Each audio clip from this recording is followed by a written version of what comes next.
has arrived. The Senate will now come to order. At this time, I would like to ask that all unauthorized persons exit the chamber. This time, it is my honor to recognize the distinguished, well-dressed chairman from Chickamauga. Good morning, Mr. President. Thank you for that. It's a glorious, beautiful day in Atlanta, Georgia, and I feel like the Maytag repairman a little bit here. But on history, in this very date, in 1934, the Augusta National Invitational Tournament began, later called the Masters. The journal has been read and found to be correct. Your wisdom and brevity is appreciated. Is there objection to dispensing with the reading of the journal? Hearing none, the reading of the journal is dispensed with. Is there objection to the confirmation of the journal? The chair hears none. The journal is confirmed. All senators who have bills and resolutions, please bring them to the Secretary's desk at this time. Mr. Secretary, will you start by reading in reference of Senate bills and resolutions? Senate Bill 256 by Senator Jones of the 10th and others. The bill will be titled an act to create the Stockbridge Public Facilities Authority to repeal conflicting laws, provide for related matters, and for other purposes. State and local government. Senate Bill 257 by Senator Lucas of the 26th. The bill will be titled an act to amend an act to abolish the present model of compensating the sheriff of Twiggs County, Georgia, known as State and local government. Senate Bill 258 by Senator Jones of the 10th and others. The bill will be titled an act to amend Title 49 of the OCGA relating to social services so as to require Health and Human Services. Senate Bill 259 by Senator Black of the 8th. A bill will be titled an act to amend Chapter 6 of Title 47 of the OCGA relating to Georgia's legislative retirement system so as to provide for definitions. Change Retirement. Senate Bill 260 by Senator Black of the 8th. The bill will be titled an act to amend Chapter 3 of Title 47 of the OCGA relating to the teacher's retirement system of Georgia so as to require actuarial investigation. Retirement. Senate Resolution 431 by Senator James of the 35th and others, a resolution creating the Senate Reducing Waste in Healthcare Study Committee and for other purposes. Rules. Senate Resolution 432 by Senator James of the 35th and others, a resolution resolving the issues surrounding human trafficking and transport in and around metropolitan Atlanta by implementing a recognizable brand bridging awareness with safety and rescue and for other purposes. Rules. Senate Resolution 433 by Senator Gooch of the 51st and others, a resolution creating the Senate Reducing Georgia's Cost of Doing Business Study Committee and for other purposes. Rules. Mr. President, that concludes the order. First reading in reference of House bills and resolutions, please. House Bill 602 by Representatives Dempsey of the 13th and others, a bill will be titled an act to create the Rome Building Authority to provide for liberal construction of the act to provide for related matters for repeal. State and local government. House Bill 607 by Representative Stevens of the 164th and others, a bill will be titled an act to amend an act creating the State Court of Chatham County. State and local government. House Bill 608 by Representative Meeks of the 178th, the bill will be titled an act to amend an act providing a new charter for the city of Hoboken, Georgia, approved March 24th, 1970. State and local government. House Bill 610 by Representative Collins of the 68th and others, the bill will be titled an act to authorize the Magistrate Court of Carroll County to charge a technology fee for each conviction of a traffic or ordinance State violation. and local government. House Bill 611 by Representative Jackson of the 64th and others, a bill will be titled an act to authorize the governing authority of the city of South Fulton. State and local government. House Bill 612 by Representative Dreyer of the 59th and others, a bill will be titled an act to provide a homestead exemption from city of Hapeville ad valorem taxes for municipal purposes. State and local government.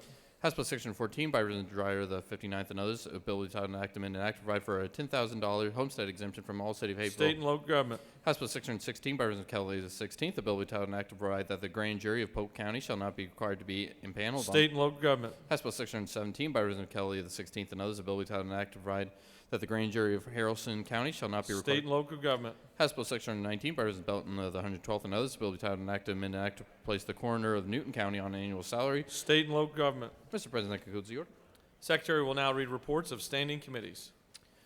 Mr. President, Senate State and Local Government Operations Committee has had our consideration of the following legislation instructing the board same back to the Senate for recommendation. Senate Bill 230 do pass, House Bill 272 do pass, House Bill 273 do pass, House Bill 284 do pass, House Bill 285 do pass, House Bill 423 do pass, House Bill 529 do pass, House Bill 557 do pass, House Bill 563 do pass, House Bill 574 do pass, House Bill 590 do pass, House Bill 591 do pass by substitute, House Bill 594 do pass, Senate Bill 246 do pass, House Bill 585 to pass, by Senator Kirk of the 13th. Mr. President, Senate Committee on Finance has had our consideration of final legislation instructing we will same back to the Senate for recommendation. House Bill 276 to pass by substitute, by Senator Huffstetler of the 52nd. Mr. President, Senate Committee on Judiciary has had our consideration of final legislation instructing we will same back to the Senate for recommendation. House Bill 239 to pass by substitute, House Bill 288 to pass, House Bill 472 to pass by substitute, by Senator Stone of the 23rd. And Mr. President, Senate Committee on Science and Technology has had our consideration of final legislation instructing the same back to the Senate for recommendation. House Resolution 239 do pass, by Senator Untum of the 45th. That concludes the order. Secretary will now read bills and resolutions for the second time. Senate Resolution 325 by Senator Parent of the 42nd and others. Senate Study Committee on Portable Benefits for Independent Workers creates. Senate Resolution 369 by Senator Heath of the 31st and others. Department of Natural Resources recognized September 28, 2019 as National Hunting and Fishing Day in the state of Georgia. House Bill 25 by Representative Belton and the 112th and others. Contract to provide military service members civil relief concerning certain contractual obligations due to circumstances of active duty. House Bill 26 by Representative Belton and the 112th and others. Psychology interjurisdictional compact enter into an interstate compact. House Bill 31 by Representative Alston the 7th and others. General appropriations state fiscal year July 1st, 2019 to June 30th, 2020. House Bill 33 by Representative Lumsden the 12th and others. Weapons carry license extension of time for the renewal of a license for certain service members serving on active duty outside of the state. Provide. House Bill 39 by Representative Belton and the 112th and others. Physical therapy licensure compact act enter into an interstate compact. House Bill 59 by Representative Belton and the 112th and others. Education military students enroll in public school based on official military orders prior to physically and establishing residency allow. House Bill 68 by Representative Carson the 46th and others. Education prohibits certain entities from being student scholarship organizations. House Bill 70 by Representative Abstration of the 104th and others. Guardian Ward, guardian conservators of minors and adults, revised provisions. House Bill 83 by Representative Douglas of the 78th and others. Quality Basic Education Act, recess for students in kindergarten grades 1 through 5. Provide. House Bill 130 by Representative Nix of the 69th and others. State Board of Education authorize the Georgia Foundation for Public Education to establish a nonprofit corporation to qualify as a public foundation. Authorized. House Bill 134 by Representative Rich of the 97th and others. County law libraries repeal a population provision regarding the disposition of law library funds in certain counties.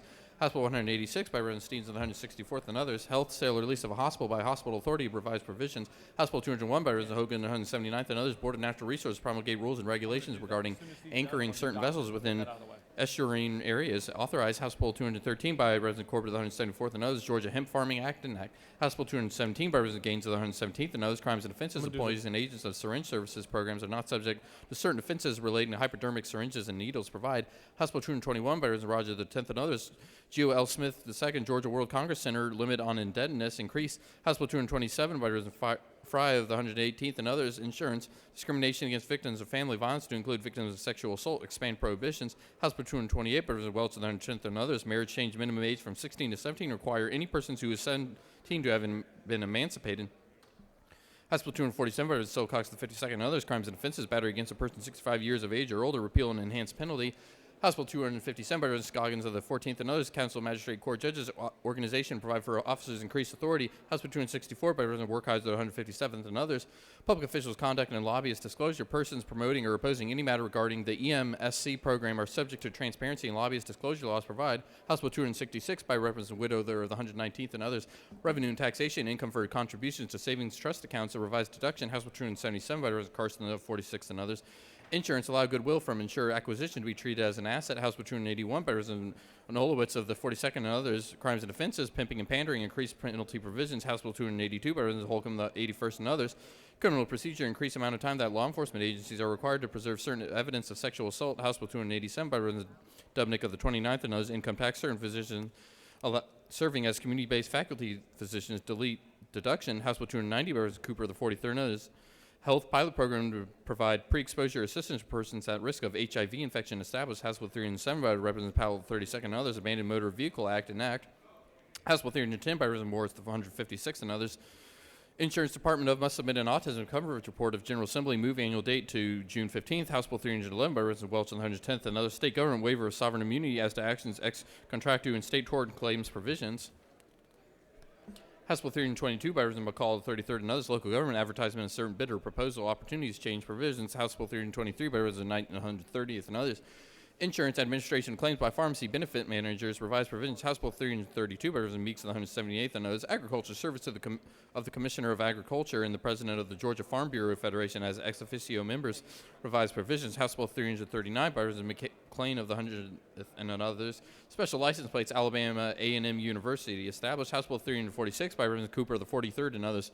Property prohibit retaliation by a landlord against a tenant for taking certain actions. House Bill 349 by Representative Martin of the 49th and others. Local government and counties to exercise powers in incorporated areas authorized.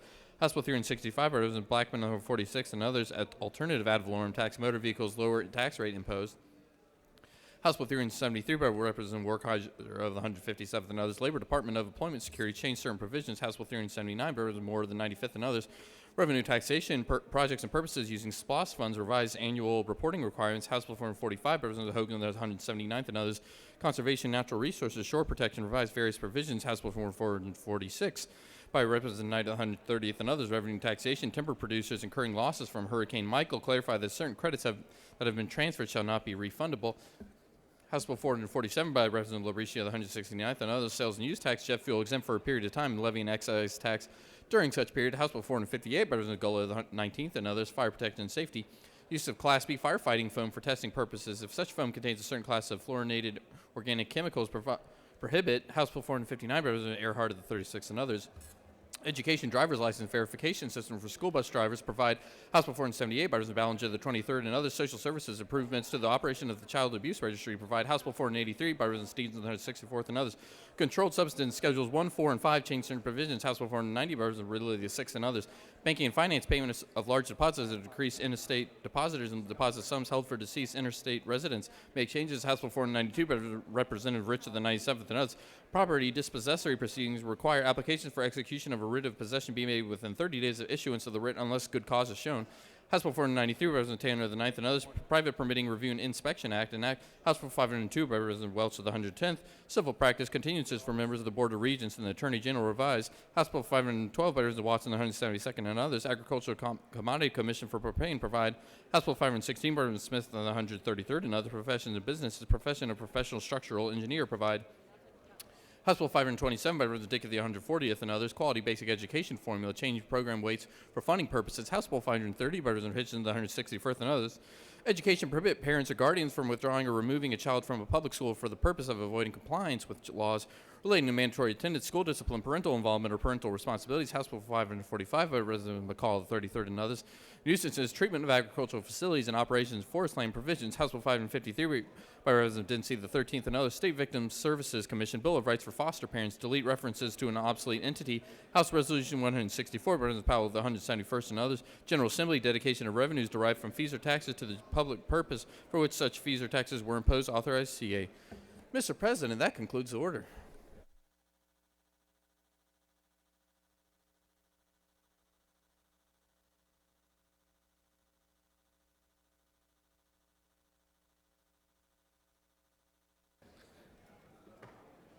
We would now like to recognize our Doctor of the Day that's with us, and I'd like to call on the Senator from the 6th to introduce our Doctor of the Day. Thank you, Mr. President. It is my honor to introduce our Doctor of the Day from the greatest Senate district, the 6th District.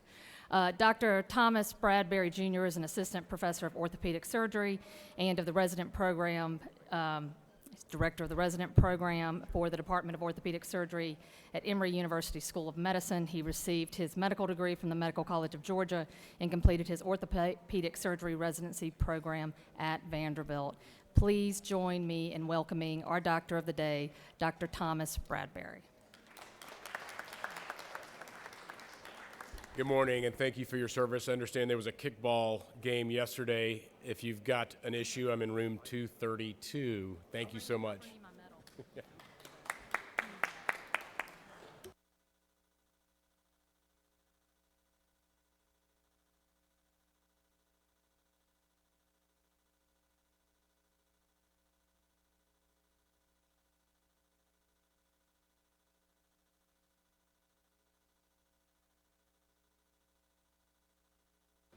It's now time for a morning roll call. Are there any motions to excuse? Any motions to excuse? Chair recognizes the Senator from the 33rd.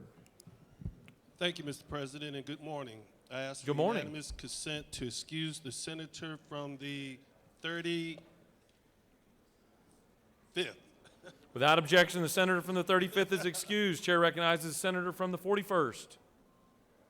Mr. President, I ask for unanimous consent to excuse senators from the 22nd and the senator from the 6th for business outside the Capitol. Without objection, the Senators from the 22nd and the 6th, who was just with me, are excused without objection. Chair recognizes the Senator from the 55th. Thank you, Mr. President. I ask unanimous consent to excuse the senator from the 38th and the 36th. Without objection, the Senator from the 38th is excused without objection, and the 35th was already excused. 36th. Without objection, the senator from the 36th is excused. Chair recognizes the senator from the 31st. Thank you, Mr. President. I ask unanimous consent to excuse the senator from the 32nd to attend a funeral. Without objection, the senator from the 32nd is excused. Chair recognizes the senator from the 11th. Thank you, Mr. President. I request unanimous consent to excuse the senator from the 9th. Without objection, the senator from the 9th is excused. Chair recognizes the senator from the 5th.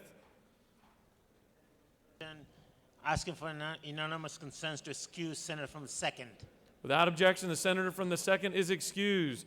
Chair recognizes our good friend from the 15th. Thank you, Mr. President. Ask unanimous consent to excuse the senator from the 2nd. Second? Second. We've already excused the senator from the 2nd, but we can do it twice. All right, any other motions to excuse?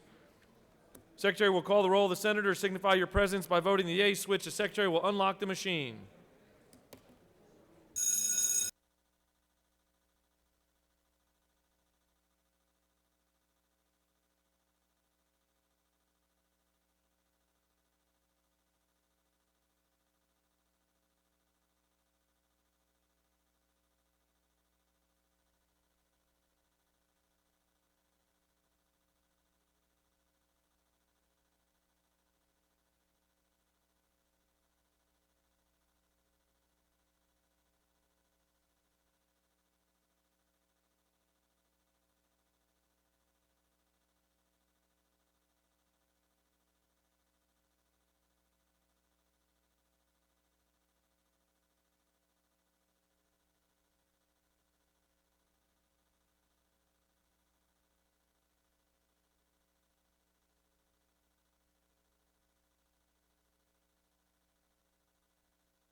It is now time for our morning devotional. It is now time for a morning devotional. I'd like to ask that all senators please take your seats and cease all audible conversations.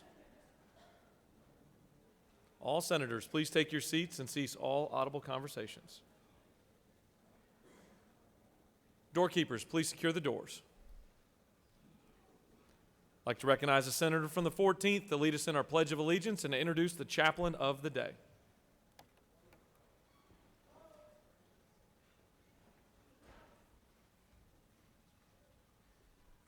Please join me as we honor our flag.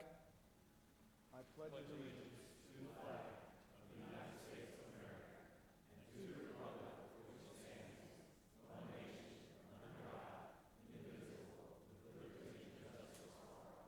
Now our Georgia flag.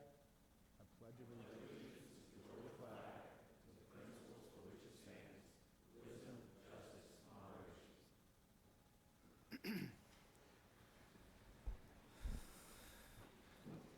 Good morning, colleagues. Today I'm honored to have with me my dear friend, my brother, Pastor Randy Livesey. We're called to love one another, and I can honestly tell you, I love this man. I moved to Cartersville years ago. Randy is one of the first guys that ever engaged me back in the chamber.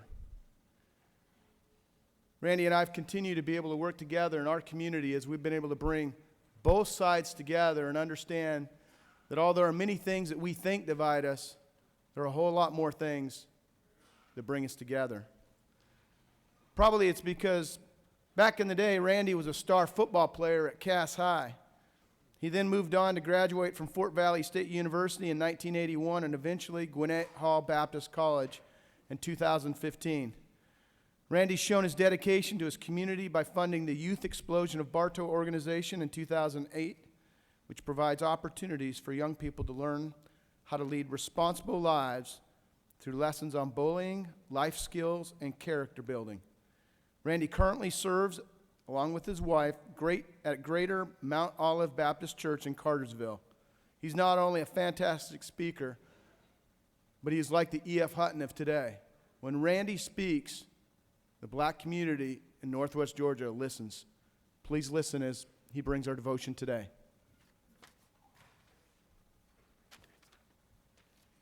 Good morning. Mr. President, to my good friend, Senator Thompson. Indeed, an honor and a privilege to come and share this morning the word of God of encouragement to the Senate. I'd like to call your attention this morning, if you would, there's a passage of scripture that is found in the book of 2 Timothy, the 2nd chapter, and verse 21. I'll be reading it out of the New Living Translation. It says this: if you will keep yourselves pure, you will be a special utensil or tool for honorable use. Your life will be clean, and you will be ready for the master to use you for every good work. I want to talk about our devotion this morning, being a good tool, a usable tool, a tool of honor. As leaders and those who have looked upon to make decisions that affect our lives and our community lives, as a leader, it takes courage, it takes discipline, and it takes determination to be a great leader. And with leadership comes ridicule, judgment, being threatened even. But to be a great leader, you've got to be willing to stand. The Bible speaks of several great leaders whom God used. And the only reason they became great is because they allowed God to use them as an instrument to accomplish his will in the earth. He uses nothing but men, women, to accomplish his will in the earth. And it takes great leaders like you all to be put in the master's hand, to be used to accomplish. We pray the prayer, let thine will be done in earth as it is done in heaven. He challenged man to come into his hand and accomplish the life that is lived in heaven to be lived in the earth. And he entrusts that into you all's hand. As we examine the text, there are three things I want to give you this morning, amen, to help you become the great tool in the master's hand to accomplish his will. The text says this. It says, if you keep yourself pure, you will be a special utensil or special tool. First thing in becoming a tool usable, you've got to be pure. You've got to keep yourself pure, untainted. Amen. You got to ask God, you have to ask God, how can I become a tool that is usable in your hand, in my hand? You have to seek him to be able to do the things that would bring glory to his name. But not only that, you have to do this to be a good tool. Amen. You have to be a tool of special use. What I mean by that, you got to export from the principles of God into the business that God has set you over. It's not by happen chance that you hold your seat, not by happen chance that you have matriculated down through the hall of academia to get where you are. You are on a divine course. Nothing is accidental. God has put you here. He's put you there for one purpose, and that is to bring his purpose into the earth.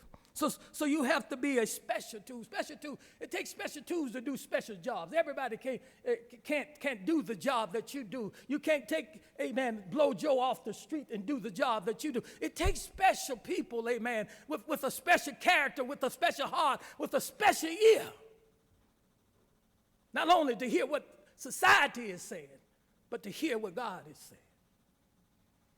So we have to be a special tool, amen, in the hand of God. But thirdly, lastly, it says this. You want to be a tool of honor. A tool of honor. And a tool of honor is a tool that is seeking to connect your purpose, which God has created you, and the purpose which God has told man to stand on, to bring the morals, and the justice of his word to a people that he has entrusted you to represent in the earth. And sometimes that calls for isolation, being rejected. Sometimes that calls for to have to stand alone when everybody else is against you. But God leaves us a promise that when a righteous man, a just man, when a man of honor, a man that trusted in God, he leaves us a scripture in Romans, the 8th chapter, the 31st verse. He says this, that if you stand for righteousness, you stand for justice. If you stand on the righteous principles of what I've said, who is the creator, he said, I'm more than the world against you. I know we sometimes are swayed because we want this one on our side or this group on our side. But God said, if you stand for righteousness, I'll stand for you. If you stand for right, I'll stand for you. Even if you stand alone, the promise is you'll be victorious. So let me encourage you. Don't grow weary in well-doing. For in due season, he says, if you faint not, everything that you've worked hard for, he says, ye shall reap. Will you pray with me?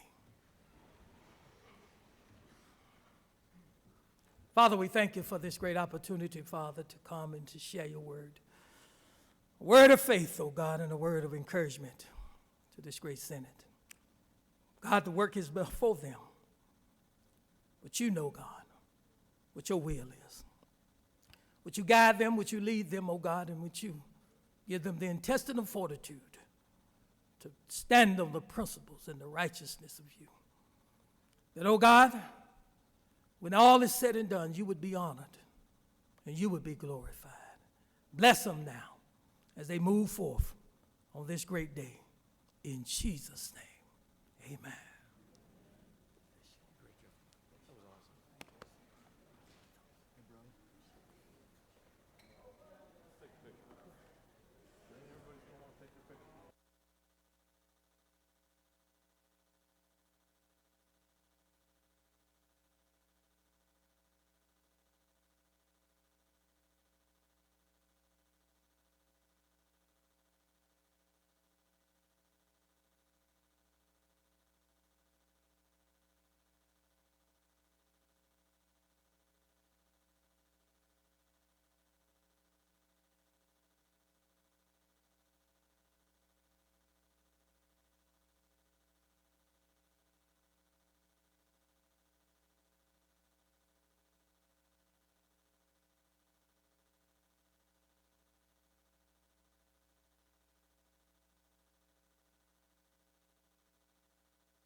right, time to go.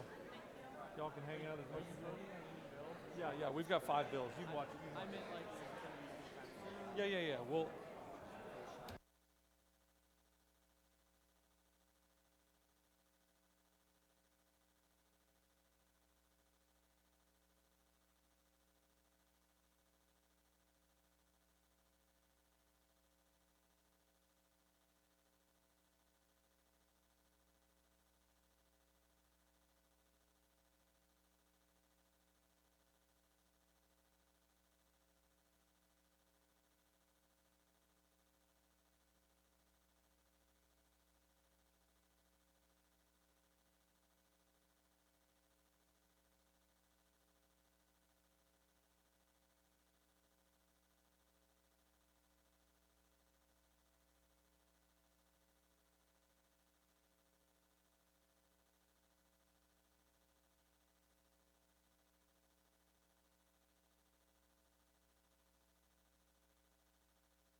Are there any unanimous consents?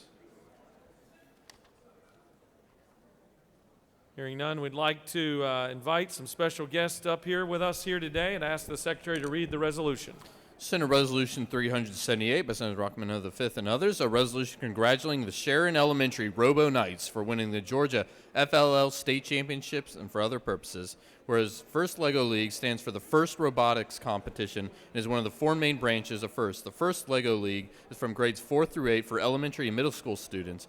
First LEGO League introduces scientific and real-world challenge for teams to focus and research on, whereas Sharon Elementary Robo Knights, Suwanee, Georgia, won first place in the entire Georgia State Championship out of a total of 576 FLL teams in Georgia, and whereas Sharon Elementary Robo Knights will be representing our great state in Houston, Texas in April for the FLL World Championship to compete with teams from around the world.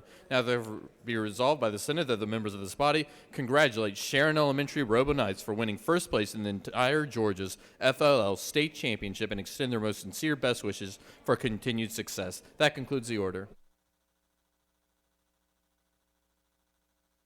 Is there objection to adoption of the resolution? The chair hears none, and the resolution is adopted.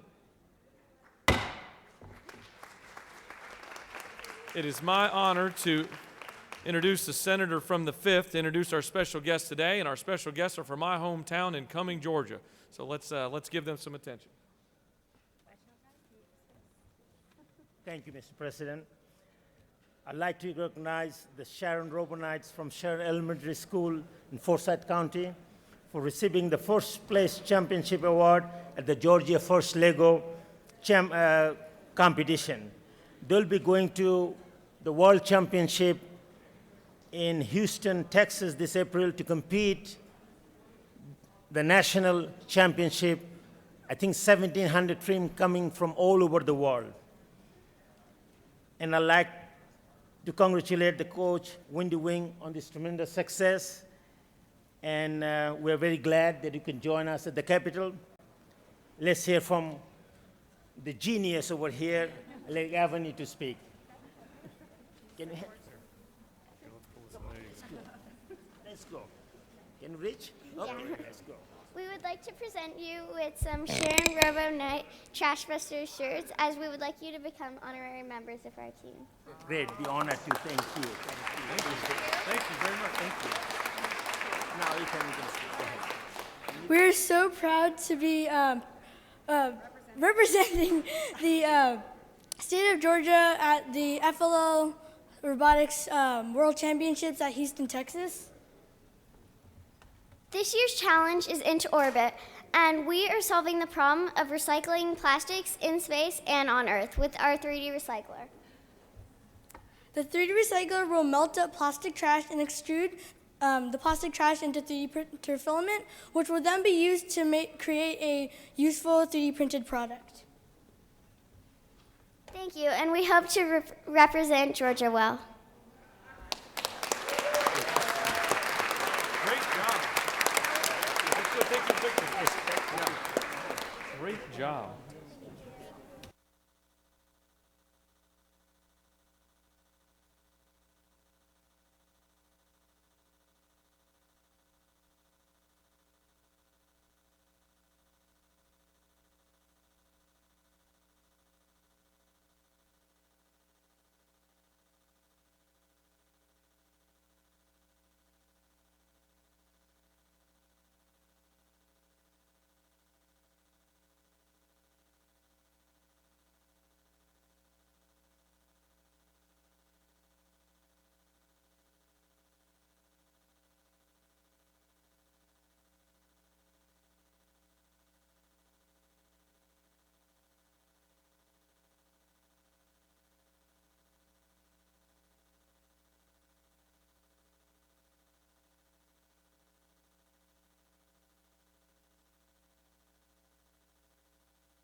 Mr. Secretary, will you read the resolution for our next set of special guests today?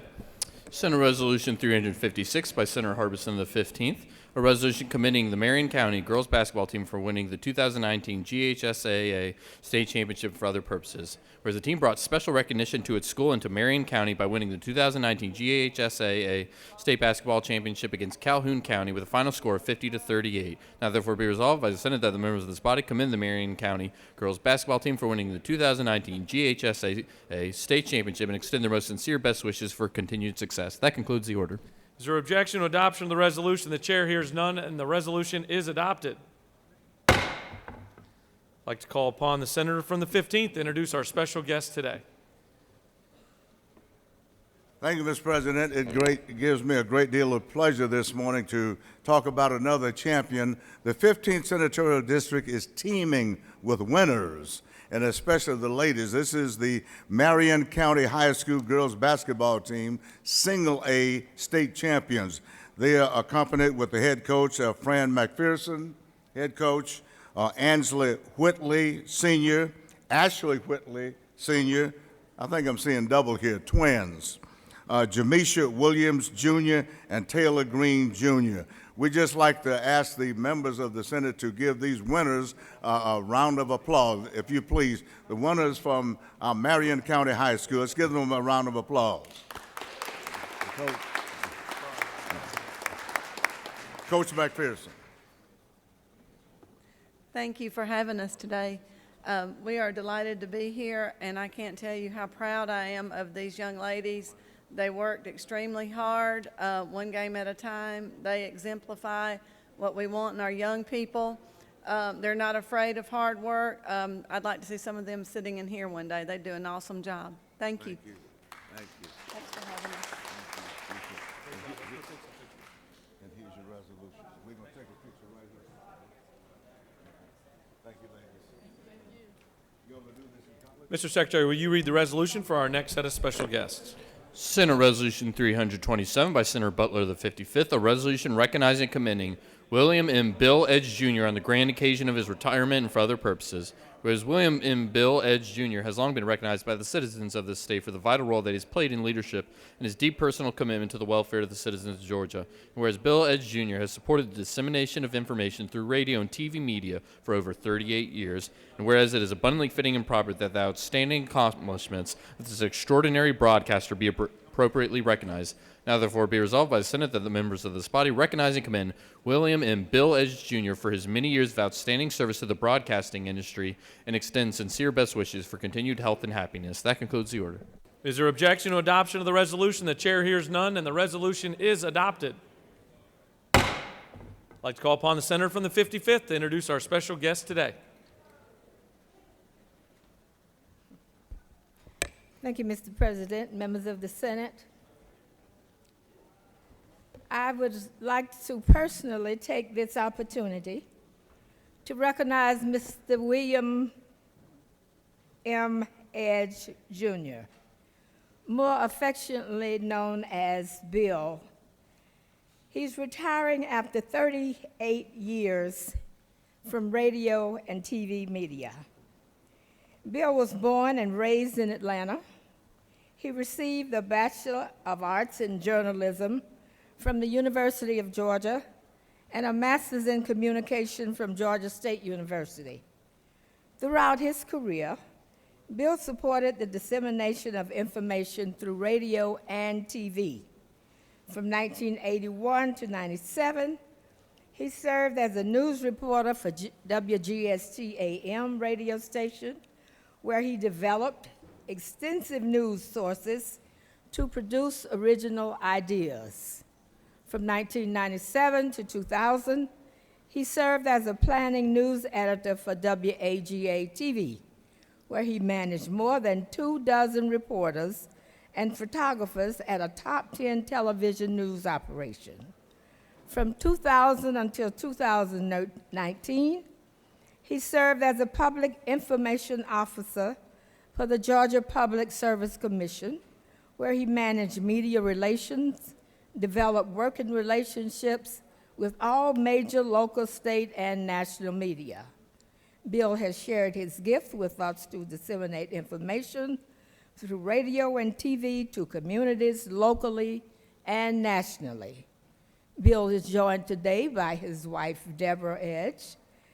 And I would just like to say to Bill, I've known him now for 21 years because he is my faithful constituent. Thank you, Bill, for your service, and I wish you the best as you transition into a wonderful, wonderful retirement. Thank you. Oh, thank you.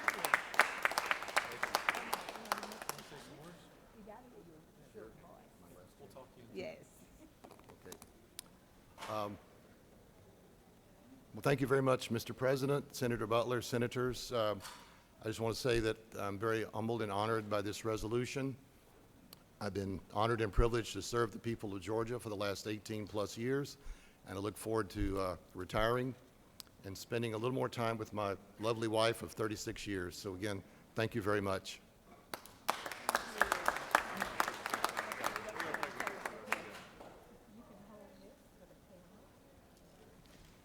We have some additional special guests with us today, which we'd like to continue to recognize. Will the Secretary read the resolution?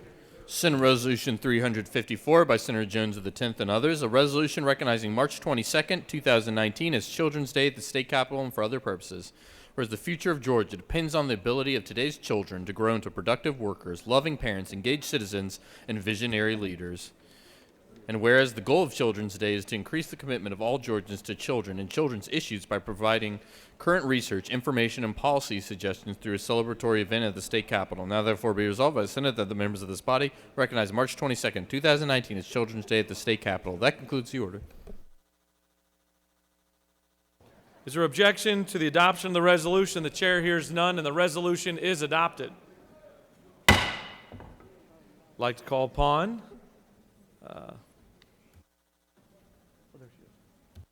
Senator from the 34th to introduce our special guest today. We'll switch to the 10th, calling the Senator from the 10th to introduce our special guest.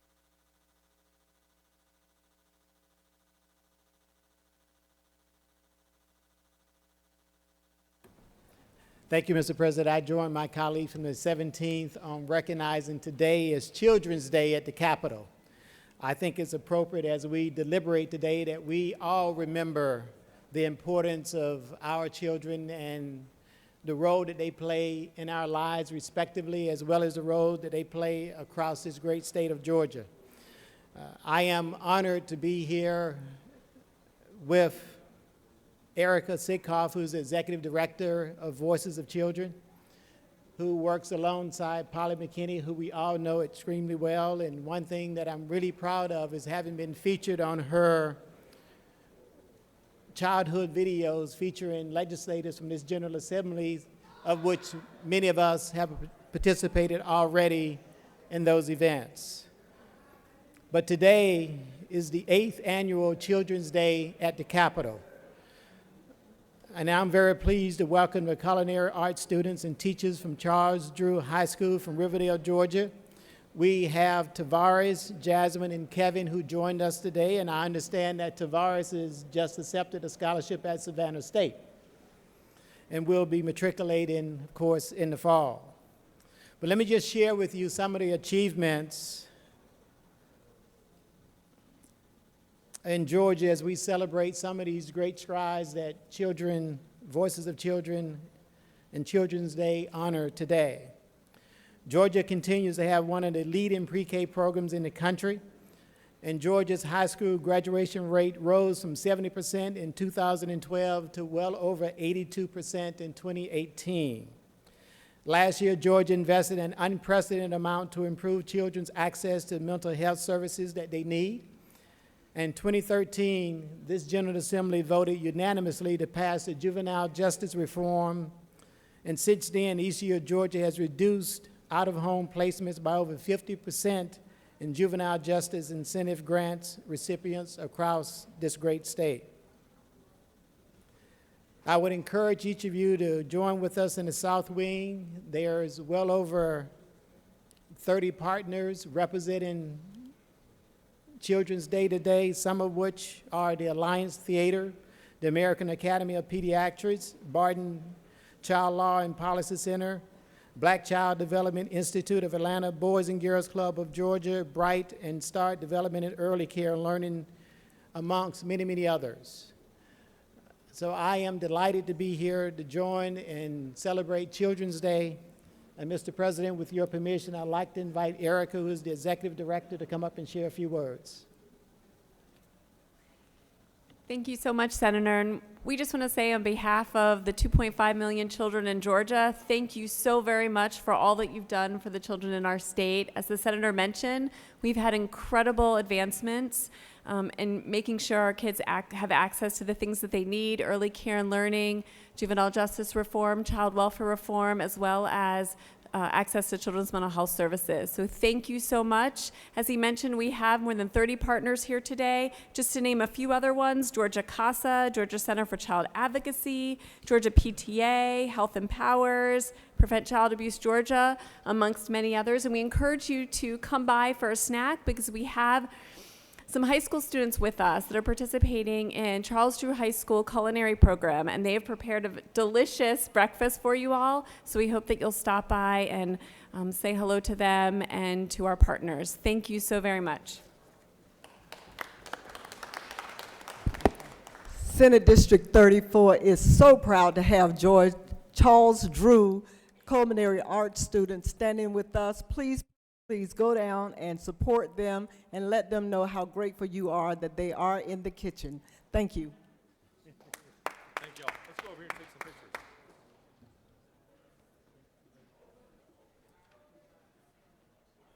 pictures. Mr. Secretary, will you read the resolution for our next special guest with us today?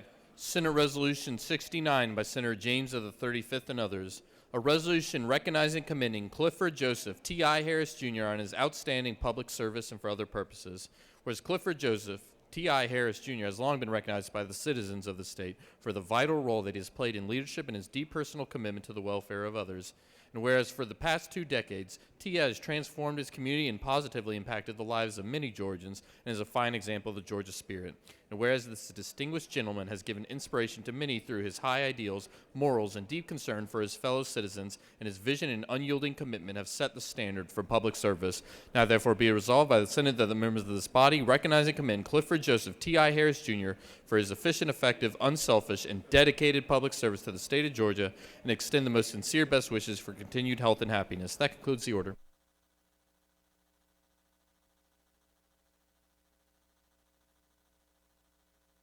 Is there objection to adoption of the resolution? The chair hears none, and the resolution is adopted.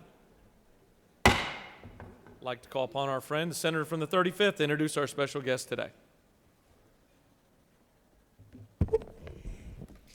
This is a great day right here in the state capital of Georgia because we have one of our very own, as they say, homeboy, a young man who was born Clifford Joseph Harris Jr.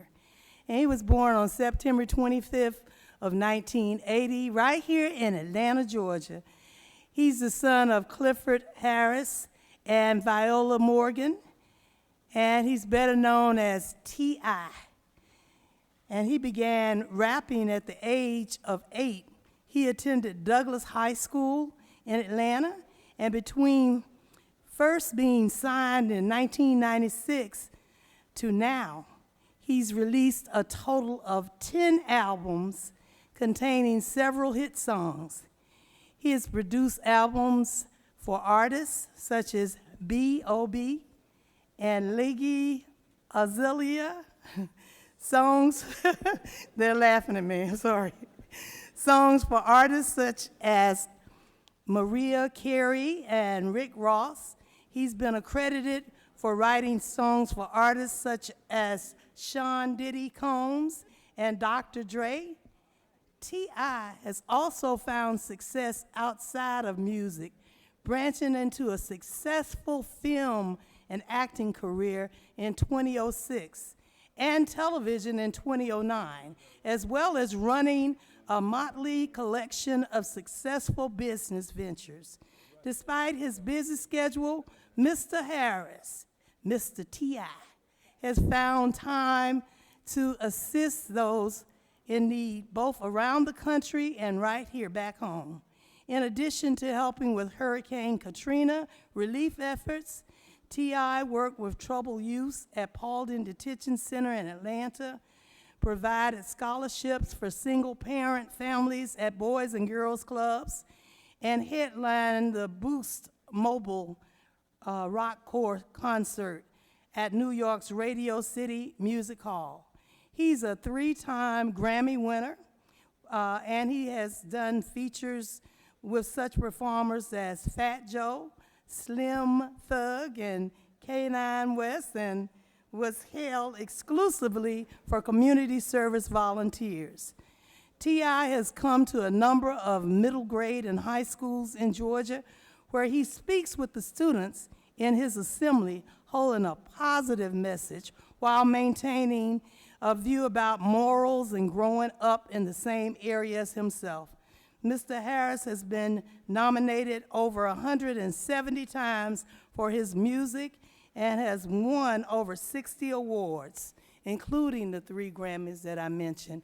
And the list goes on and on and on, and we all have our favorite songs. You know, I see him on Family Hustle all the time, and that's the family business.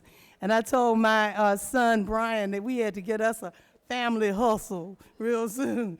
But one of the lines is, when you see me in the streets, you don't know me. I'm not trying to rap, y'all, because remember, T.I., you do know me if you see me in the streets. Without further ado, I would like to present this resolution to an icon of Georgia, and it's resolution number 69 to Clifford T.I. Harris. Thank you. Thank you so much. Done, Senator James, okay. Senator James is far too kind. I'm honored and flattered to have a piece of legislation named in my name, just for doing things that I feel is the right thing to do. We don't usually do things to be honored or acknowledged, but it's definitely a pleasure and a privilege to be able to work in the community and just serve the underserved areas of society. I think that's what everybody was put here to do, to make the world a better place and leave it in a better position than we found it. And just doing my part as I feel we all should. Thank you all.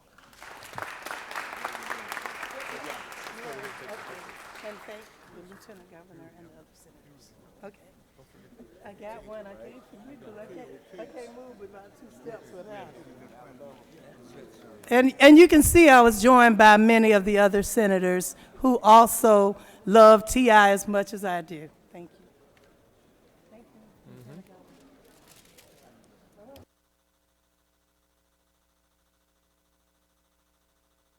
Does any senator wish to rise on a point of personal privilege? The chair recognizes the senator from the 52nd.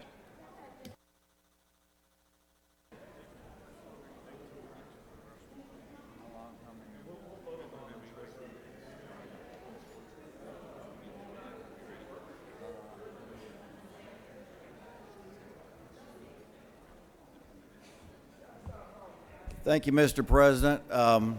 With all we have here, I wanted to talk about an important issue, and that was the annual House-Senate kickball game yesterday.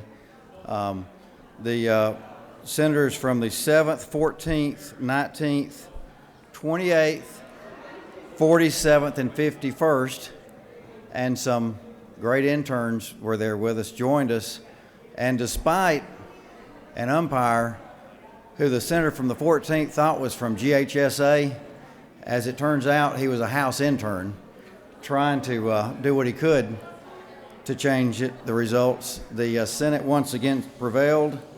The medals, which would have gone to either side, which would have won, congrats, champion, your chamber is the best. And speaking of GSSA, when you look at the populations of the two bodies, I think this was like a 3A school by population going against a 7A school, but it didn't matter. Congratulations for once again the Senate being the champions.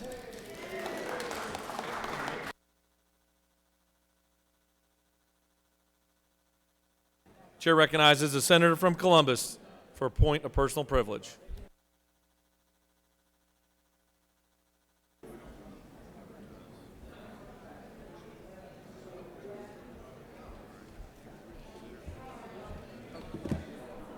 Thank you, Mr. President, fellow senators. I come today to remember Ms. Sharon Dooley of Marietta.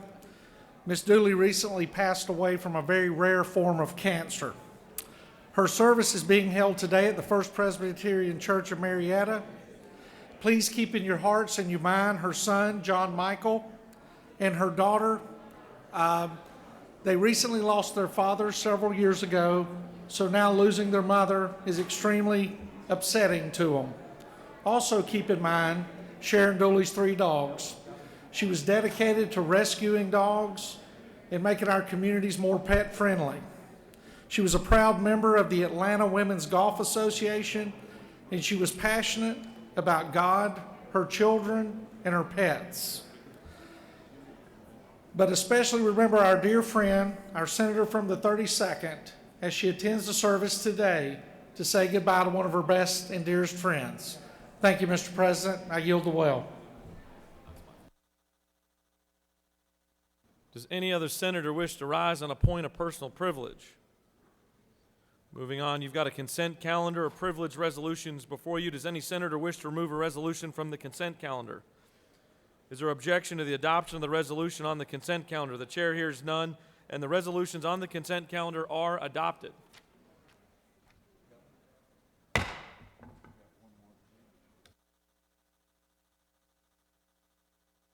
Mr. Secretary, will you read an additional privilege resolution for us?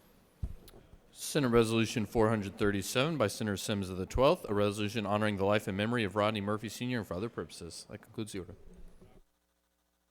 Is there objection? The chair hears none, and the resolution is adopted.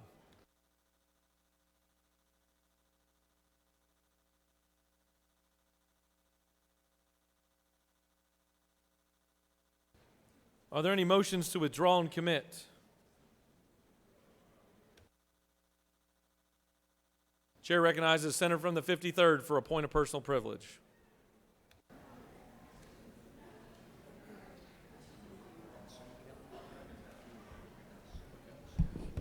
Thank you, Mr. President. Well, here we go again. Ladies and gentlemen, it's really sad that the House Rules Chairman has decided to hold bills because he didn't get his way. To hold bills, Senate bills that are a priority to this state, that are superb to move legislation forward to help the people of Georgia. Are we doing it in the Senate? Absolutely not. We have probably 175 bills of the House members that are right here in Senate rules waiting for deployment. What do? Well, we're not going to be belittled, to be immature, to hold bills.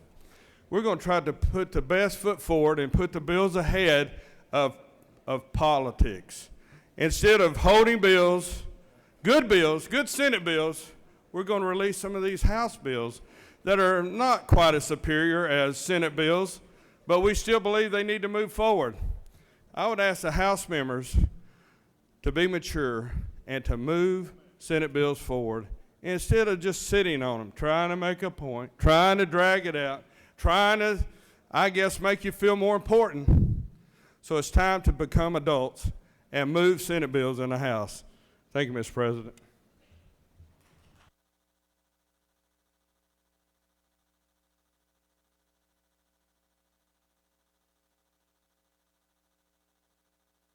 All right, Chair would like to recognize the senator from the 24th for a quick point of personal privilege.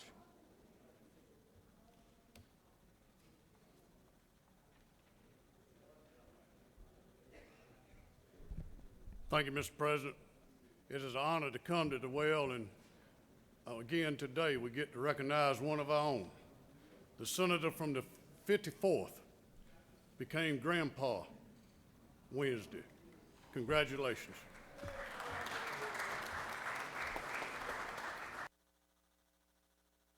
Congratulations.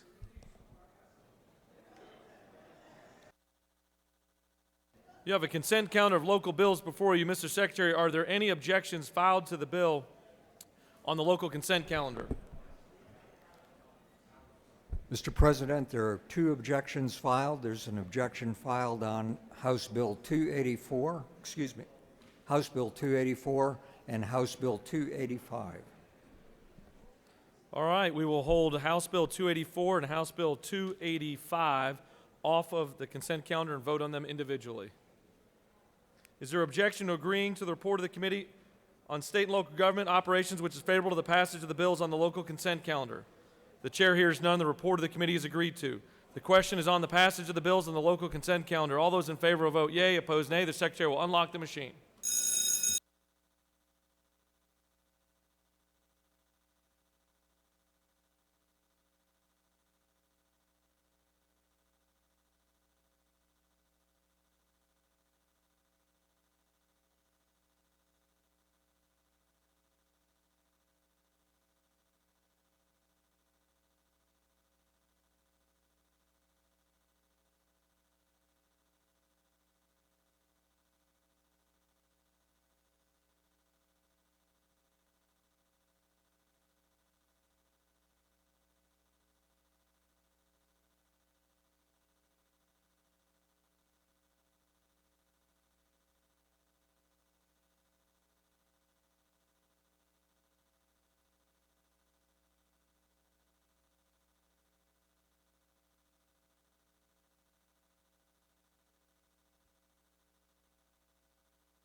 On the passage of the bill, the yeas are 43, the nays are 2. The bills on the local consent calendar, having received the requisite constitutional majority, are therefore passed.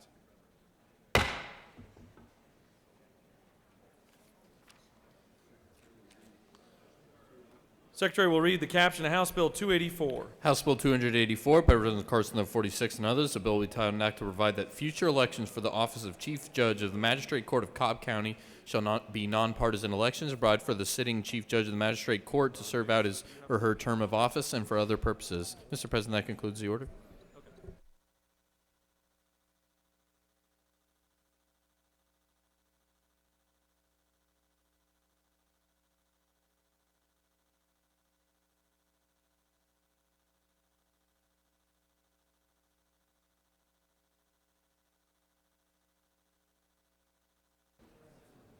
Chair recognizes the senator from the 37th to speak to House Bill 284.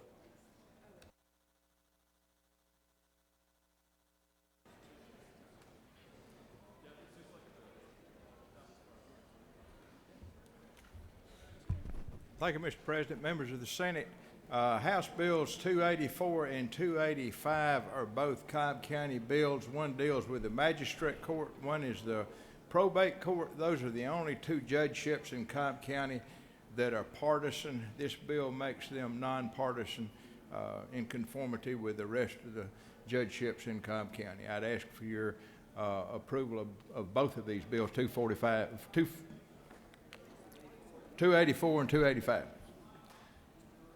You have no questions. Thank you. Chair recognizes the senator from the 33rd to speak to the bill.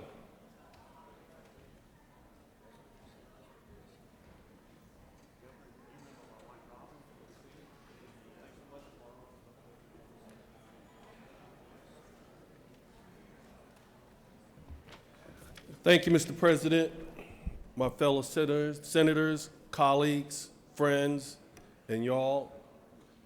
I'm not going to belabor the point.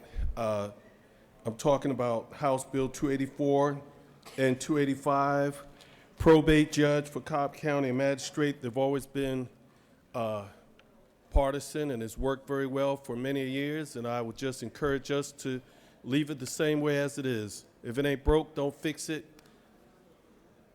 And I yield the well. Does any other senator wish to speak for or against the bill? The chair hears none. The previous question's order. Is there objection or agreeing to the report of the committee which is favorable to the passage of the bill? Chair hears none. The report of the committee is agreed to. Shall the main question be now put? Are there any objections? The chair hears none. The main question's ordered. Shall this bill now pass? The question's on the passage of the bill. All those in favor of the bill will vote yea. Opposed, nay. The secretary will unlock the machine.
On the passage of the bill, the yeas are 35, the nays are 12. This bill, having received the requisite constitutional majority, is therefore passed. Mr. Secretary, will you read the caption of House Bill 285? House Bill 285 by Representative Carson of 46 and others, a bill we titled an act to provide that future elections for the office of probate judge of Cobb County shall be nonpartisan elections and for other purposes. Mr. President, concludes the order. Would the senator from the 37th like to speak to this bill? He waves. Would any other senator wish to speak for or against the bill? Chair hears none, and this...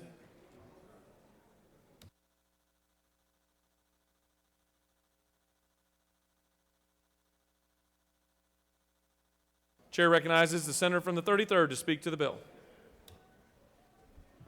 I'm sorry, y'all. I've got a lot on my mind today. Like I said before, if it ain't broke, don't fix it. It's been partisan and it's worked very well for Cobb County, so I encourage you to leave it the same, and I yield the well. Is there objection to agreeing to the report of the committee which is favorable to the passage of the bill? The chair hears none. The report of the committee is agreed to. Shall the main question be now put? Are there any objections? The chair hears none. The main question is ordered. Shall this bill now pass? The questions on the passage of the bill. All those in favor will vote yea. Opposed, nay. The secretary will unlock the machine.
On the passage of the bill, the yeas are 35, the nays are 12. This bill having received the requisite constitutional majority is therefore passed.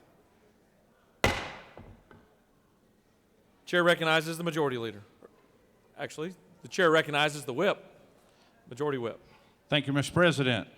I ask for unanimous consent that House Bill 405, House Bill 507, and House Bill 481 be engrossed. Will the secretary read the captions?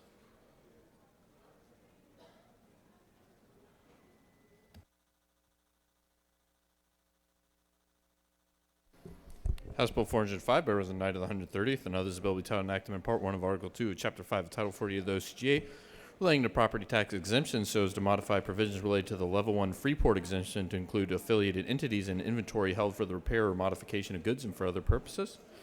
House Bill 507 by Representative Willinsky of the 79th, and others, a bill be titled enactment Chapter 5 of Title 48 of the OCGA relating to ad valorem taxation of property so as to revise the criteria used by tax assessors to determine the fair market value of real property and for other purposes. House Bill 481 by Representative Setzler of the 35th and others, a bill be titled and act to amend Chapter 2 of Title 1 of the OCGA relating to persons and their rights, to amend Article 5 of Chapter 12 of Title 16 of the OCGA relating to abortion, to amend Chapter 9A of Title 31 of the OCGA relating to the Women's Right to Know Act, to amend Chapter 9B of Title 31, and for other purposes. Mr. President, that concludes the order. Senator from the 51st has moved that House Bill 405, House Bill 507, House Bill 481 be engrossed. Is there objection? There's objection. Would you like to speak to the motion? Recognize the majority leader to speak to the motion.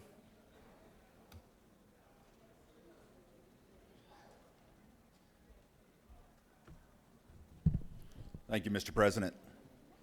The bill, we got 3 bills we're engrossing, but honestly, one that I want to talk about that we have on the list here is 481. This bill obviously touches everybody in this chamber at an emotional level. If my office phones are any indication, we've heard from many advocates on both sides of the issue regarding this legislation over the past few weeks. Since last Thursday, senators have engaged in conversations on this bill with constituents, colleagues, friends, family, and even spiritual counselors. I feel like we should engross this bill for a variety of reasons. One, during the committee process under the Science and Technology under the chairman from Gwinnett, we had over 64 people testify in that committee alone. We've had members of the committee, including the chairwoman, who spent days leading up to that looking at proposed amendments, taking those from both parties, incorporating some and not incorporating some. Our legislative council has spent countless hours on the language of this bill. Any amendments offered at this point have the potential to significantly alter definitions and perhaps this bill as a whole. We should engross this bill simply to avoid the unintended consequences that will impact the bill as a whole. This motion will in no way deter the substantial amount of conversation that we're going to have on the floor today.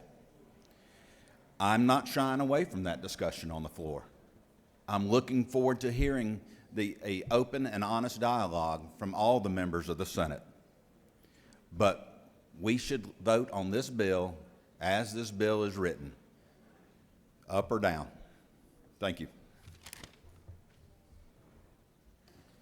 Chair recognizes the senator from the 41st to speak to the motion.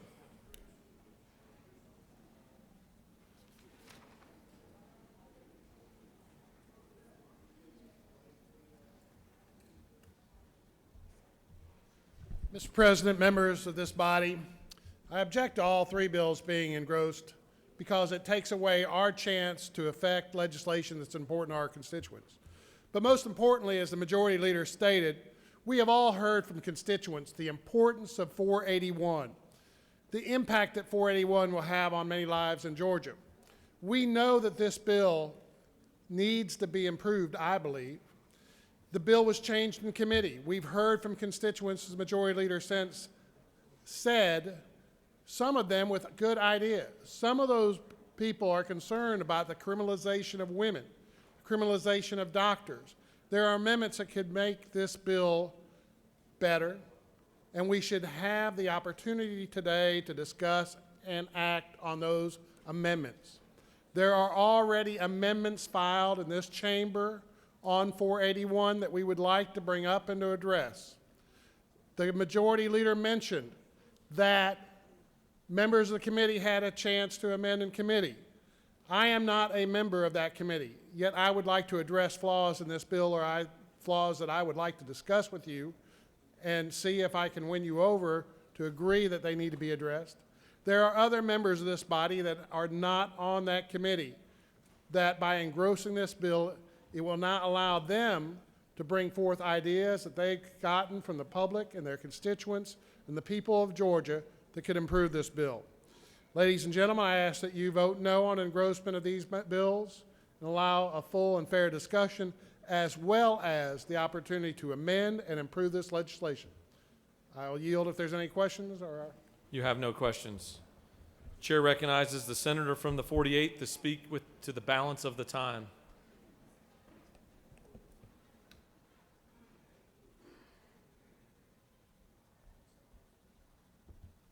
Thank you, Mr. President. I rise to object to engrossment because I believe any and all bills are subject to being made better. That applies to all three bills today. As to House Bill 481, there are several topics that have not been adequately addressed. 1, criminalizing women. 2, criminalizing doctors. 3, criminalizing pregnancy loss. 4, priorities, maternal mortality in Georgia. Next, personhood, government control generally, risky foods and activities, working while pregnant, medications taken, reporting risky behaviors and law enforcement practices, and weight gain during pregnancy are just a few of the topics that need to be adequately addressed. Thank you, Mr. President. I yield the will.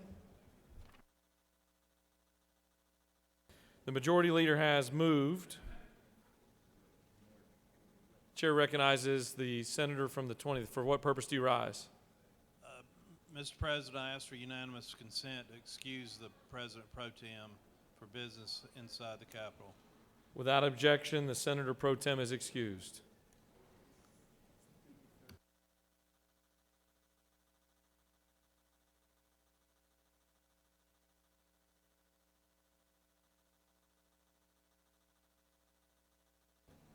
Senator from the 51st has moved that House Bill 405, House Bill 507, House Bill 481 be engrossed. All those in favor of the motion will vote yea. Opposed, nay. The Secretary will unlock the machine.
On the motion, the yeas are 32, the nays are 16. This motion has prevailed, and House Bills 405, House Bill 507, and House Bill 41 are engrossed.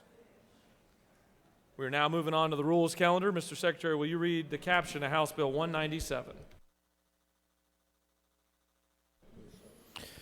House Bill 197 by Representative Dempsey the 13th and others, a bill entitled Enactment Article 4 of Chapter 12 of Title 45 of the OCGA, wheeling of the Office of Planning and Budget, just to provide for the establishment of the Strategic Integrated Data System, provide for definitions, to establish a governing board and provide for its membership and terms, to provide for oversight of the operation of the project by the governing board, to provide for data submission from state agencies and departments, and for other purposes. Mr. President, that concludes the order. Chair would like to recognize the senator from the 45th to speak to House Bill 197.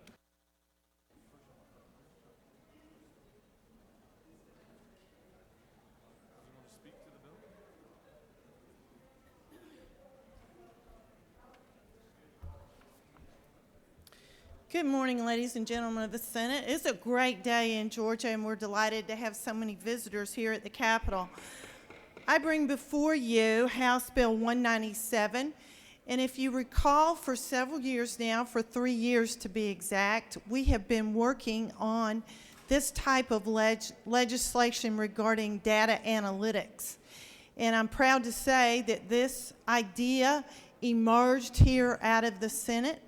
And I want to give a shout out to the senator from Rome, the senator, I believe, from the 54th, whose idea this was, and he has pursued. He has pursued it so much that he brought down a subject matter expert from the University of Pennsylvania several times.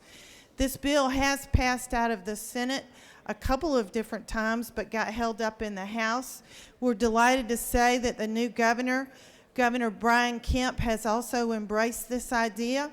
The only change that was from the original legislation was that the original piece had the housing of the Analytics Center in the Department of GTA.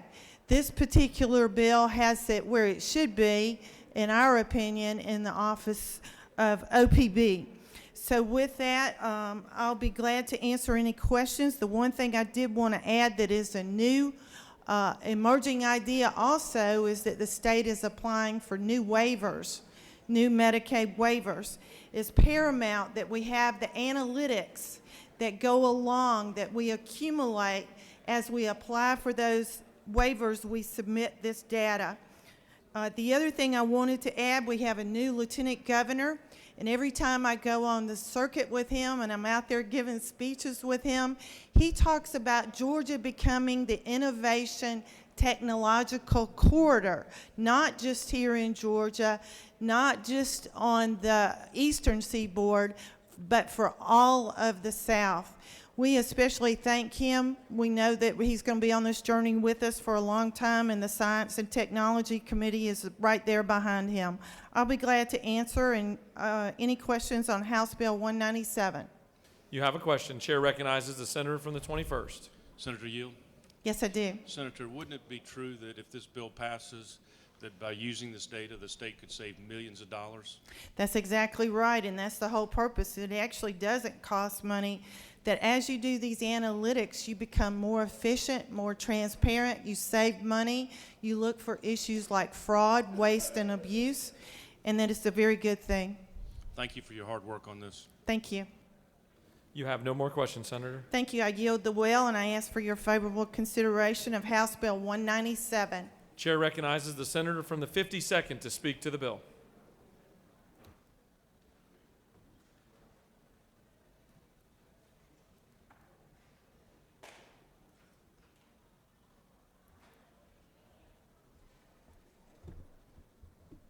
Thank you, Mr. President. As the chair and Senate sponsor of this bill pointed out, this has been something that we've worked on in a bipartisan manner in this legislature. The University of Pennsylvania had worked closely with us in bringing experts in from other states that are ahead of us on this.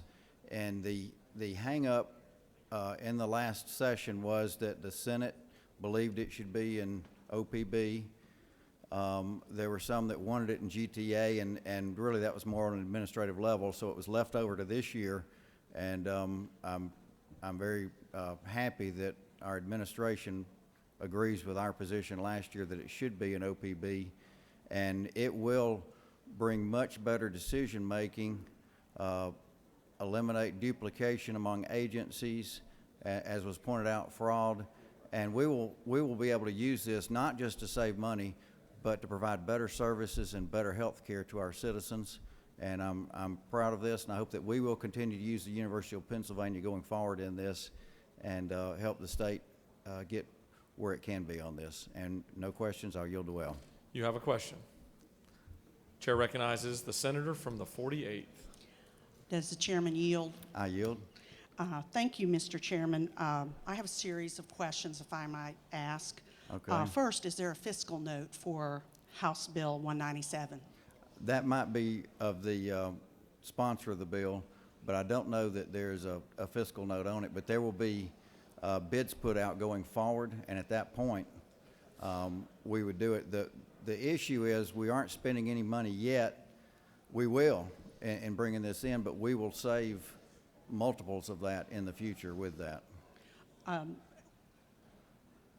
Do you have an estimate of what this would cost and the cost savings that you're referring to? I wasn't in the committee this year, so I hate to answer that question. I know last year it was in the order of a few $1,000,000 because we're not really, what we're doing is integrating databases that we already have. We have silos that don't talk to each other. And all we're doing is using the data that we have and integrating it between these silos so that all the information is there to make better decisions. Does this chairman further yield? I'll yield. And I apologize, maybe I should have asked the sponsor, Yeah. but I know you're the chairman of finance and that you do try to look out for the taxpayer dollar. And as you know, I'm a freshman to this body, and I may not know all the interactions. Could you explain to me, please, if you know the silos you were talking about, what do you mean by that? Well, there was a time, for instance, and this has actually changed just in the last several years, where criminal justice and juvenile justice didn't have any communication with them, and you may have known that from your prosecutorial days. Then it was at the point where they actually get updated once a day. And that's an example. DBHDD, Department of Community Health, Public Health, they all have silos that should be put in there, but you can't just look at one set of data. When you're looking at somebody, you need to know the information on them from DFACS, from their health care, from juvenile justice, criminal justice. The analytics, which I'm not the expert in, can use this information to make much better decisions and to make decisions that will be much more efficient in dollars to do this. And that's the purpose of this, is to eliminate the silos of information and then be able to use those data analytics on the back end with this data. You can give it questions and say, what if? We had a situation in Rome where someone that was in our system wasn't even living there anymore and ended up with a tragic ending somewhere else. Had we had a system like this in place, we would have known from the cross-referencing of this data that they weren't there, and perhaps could have helped out this child, I think, better in need. It's hard to go into all the areas that this is good for the state in, but it's going to do incredible things for this state of Georgia. Does the chairman further yield? Yeah, I'll yield. I appreciate, as a former federal prosecutor and law enforcement, I appreciate everybody does need to be talking, and I appreciate your hard work on that. As a lawyer, I do have concerns about privacy considerations and HIPAA, since there's health data. Are you aware what this bill does, or what HIPAA or privacy protections are being taken with respect to House Bill 197? Again, I wasn't in this year's discussion, but it's basically the same thing. And all those questions came up in the past, and the University of Pennsylvania would take, South Carolina would take Virginia, different states that are doing this, and show that you were able to get this information and continue the right to privacy and also HIPAA compliant. And the way it does it is this data is de-identified so that you don't have that particular person there. It's the data regarding that person. Then if issues come in, then the agencies can go back. But any of this information that were to be used is given on a de-identified basis. Now currently, we have to say if Georgia State's wanting to do something, they have to send letters back and forth. It's a very long process of months to even get to the information we want to get to. This will be able to get us Emory, Georgia State, other agencies, and combining it with federal data, we can get that de-identified data to them very quickly that they can use for research. Does the chairman yield for one last question? One last question, sure. Thank you, sir, again for that explanation, and I do appreciate it. Do you know if this data will be subject to open records request under the Open Records Act of Georgia? I think some of it will be made available under open records, but anything that is available would be only, in a de-identified matter or any different than the data is right now, that we've got from DBHDD or behavioral health, behavioral community health, public health. No difference in how it is right now. Thank you, Mr. Chairman. I appreciate it. Thank you. I wasn't quite ready for the grilling, but, I appreciate the questions. You've done such a good job, you have no more questions. Does any of the senator wish to speak for or against the bill? The chair hears none. The previous questions ordered. Is there objection to agreeing to the report of the committee which is favorable to the passage of the bill? The chair hears none. The report of the committee is agreed to. Shall the main question be now put? Are there any objections? The chair hears none. The main question is ordered. Shall this bill now pass? The questions on the passage of the bill. All those in favor will vote yea. Opposed, nay. The secretary will unlock the machine.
On the passage of the bill, the yeas are 50, the nays are 0. This bill, having received the requisite constitutional majority, is therefore passed. Mr. Secretary, can you read the caption of House Bill 128? House Bill 128 by Reverend Silcox of the 52nd and others, a bill entitled enacted in Chapter 3, Title 33 of the OCGA, relating to authorization and general requirements for transaction of insurance so as to provide that insurers do not have to notify the Georgia Composite Medical Board of agreements to settle medical malpractice claims against physicians when the settlement resulted in a low payment under a high-low agreement, in Code Section 4334(8) of the OCGA, relating to the authority of the Georgia Composite Medical Board to refuse license, certificate, or permit or issue discipline, to amend Code Section 4334A(3) of the OCGA, relating to physician profiles and for other purposes. Mr. President, that concludes the order.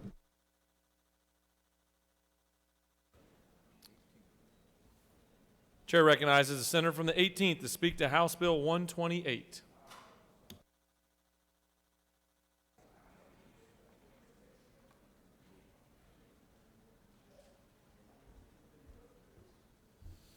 Thank you, Mr. President, and good morning, colleagues. I bring to you House Bill 128. If you read it, it's a fairly short bill. It deals with something called high-low agreements. High-low agreements are where the litigants, a plaintiff and a defendant, in a civil action involving money damages, agree before the trial, or certainly before the jury returns a verdict, that regardless of the verdict, that there will be a range in which the plaintiff will receive funds. It will be no greater than the high amount of the high-low agreement and no lower than the low end of the low agreement. So regardless of the jury's verdict, the amount paid by the defendant to the plaintiff falls within that range. The problem that's created by this is for doctors, because if looking at the bill, you'll see on line 34, part of existing law we have now says that every insurer providing medical malpractice insurance coverage in this state shall notify in writing the Georgia Composite State Medical Board when it pays a judgment or enters into an agreement to pay the amount to settle a medical malpractice claim.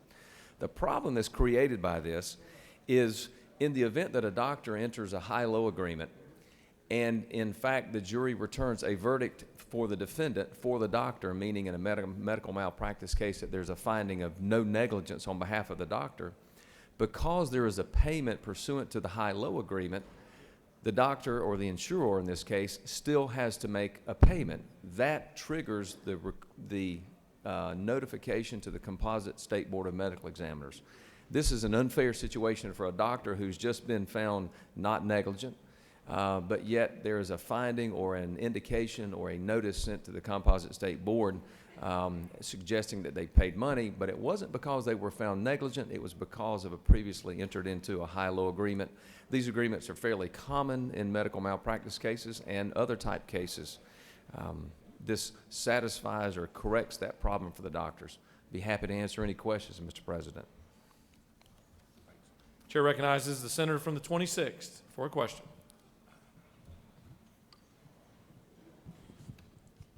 Thank you, Mr. President. My favorite legislator, do you yield? Yes, sir, to my good friend from Macon. You know, the question I'm asking is, under law now, if it's a $100,000 settlement, you have to report to the Composite Board. Under the high-low agreement, and if I look at lines 63 through 66, and it basically said, for the purpose of this paragraph, medical malpractice settlements shall not include a low payment under the high-low. I mean, and the high-low, you can go from $1 million to $500,000 or to $5 million to $1 million. If you make the payment on the high-low, that does not prohibit you from making a settlement prior to going into court on the high-low. So if that payment is $100,000 and that's the low under the high-low, it just won't get reported to the Composite Board. Am I right? Senator, if I understand the question, once you enter into a high-low agreement, the plaintiff and the defendant enter into that, then regardless of what the jury's verdict is, even if it is a complete defense verdict, meaning the doctor did nothing wrong in a malpractice case, the insurance company will still pay whatever the low amount is to the plaintiff. Right. And it is that payment that under our current structure triggers a notice being sent to the Composite State Board of Medical Examiners, which in most cases, if you take a high-low agreement out of it, a finding in favor of the plaintiff would typically mean, and maybe in all cases mean, that is a finding of some form of negligence for which there is responsibility and a corresponding judgment.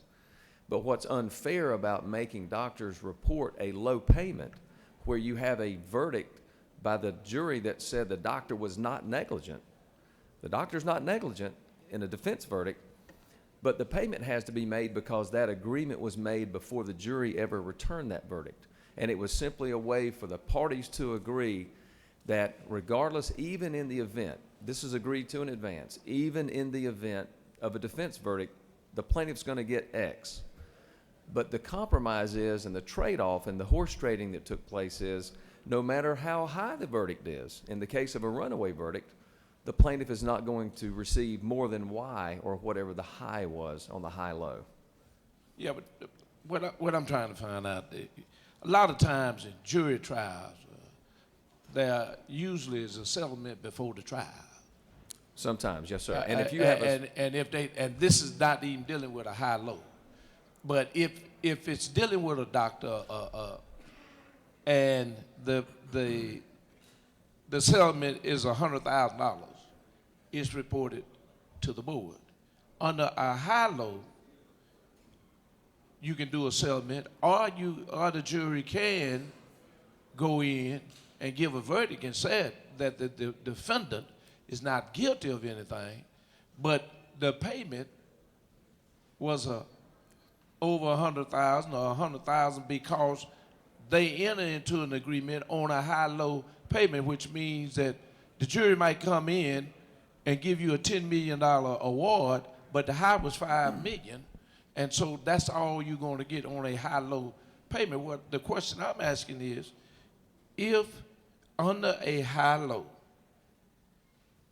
that if a settlement is of $100,000 under the high-low, that would not be reported to the board.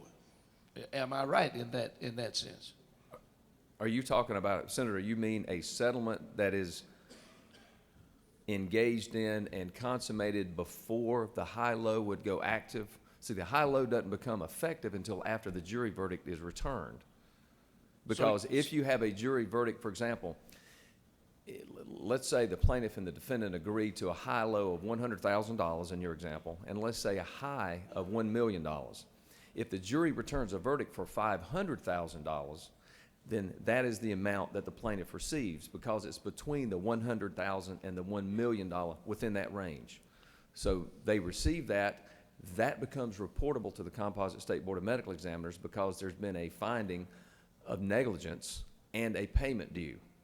The problem that we've got now is you can have a high-low agreement where you have a payment due but no finding of negligence. And it's in that unique circumstance that's unfair to the doctor. The doctor has only paid, or his carrier has only paid because of this agreement that was entered into in advance. So it's a situation where there's being a report to the Composite State Board of Medical Examiners of a payment which in all other respects means there's been some corresponding finding of negligence. But in the event of a high-low and a defense verdict, you have a payment, but no corresponding finding of negligence. And it's that circumstance in which we ought to exempt doctors from being reported because the jury exonerated them. Well, would the gentleman further yield? Yes, sir. For my friend, I'm glad to. Even if we agree to a high-low, that's the plaintiff's attorney, the defendant's attorney, prior to the jury cranking up, and you make a settlement, and you make the settlement based on the high-low, the jury hadn't cranked up, the jury has not adjudicated anything, the two groups agree on a payment. What happens then? Because you can always settle before you ever get to arguing about the case. Senator, in that case, I don't think those circumstances are touched by this bill because you don't have a high-low that went active. The high-low only becomes effective in the event that you have a jury verdict. The circumstances you're describing is just a straight-up garden variety settlement between the plaintiff and defendant, which could have happened the day before trial. It could have happened a month before trial. So in other words, what you're saying is if you go into a high-low, you must have a jury verdict. You must have a jury verdict. If you agree to a high-low, you must have a jury verdict. Outside of that, it's just like a regular settlement. Is that what you're saying? I am, with one slight correction, I think, Senator. I want to make sure we're clear. For a high-low to be effective and be to be enlivened, if you will, you have to have a jury verdict. Okay. Anything short of that is just a straight-up, plain old settlement agreement. Gentlemen, continue to yield. Yes, sir. Chair recognizes the senator from the 48th for a question. Thank you, Mr. President. Does the senator yield? I do for my friend from Gwinnett. Thank you, sir. And I apologize, I do not do medical malpractice, so do you yield for a series of questions? Sure. First off, is there any fiscal impact to House Bill 128? Senator, not that I'm aware of. If you've got something in mind as to how private parties engaging in settlement negotiations in certain terms on a civil action could impact the fiscal affairs of our state, please tell me, but I don't see any way there would be applicability. Well, I'm concerned about the reporting requirements to the Georgia Composite Medical Board. That's sure. Not the part about people agreeing or going to trial, but the administrative part back on the state. That's what I'm talking about. Do you think there's any fiscal impact there that's significant? There would not be any fiscal impact. If you think about it, the effect of this bill would really mean a reduced administrative burden because you have fewer reports to the Composite State Board of Medical Examiners. So if anything, there would be a lesser burden on the state pursuant to this bill. And does Senator Furter yield? Sure. You talked about lesser reports. Now, I'm concerned about transparency. How is this bill preserving transparency such that the citizens of this great state are aware of how the government is functioning and whether it's functioning properly? Senator, I appreciate that question, but I think we're a little off the mark. You're asking about the government's functioning and the government's transparency. This bill does nothing with regard to government's transparency.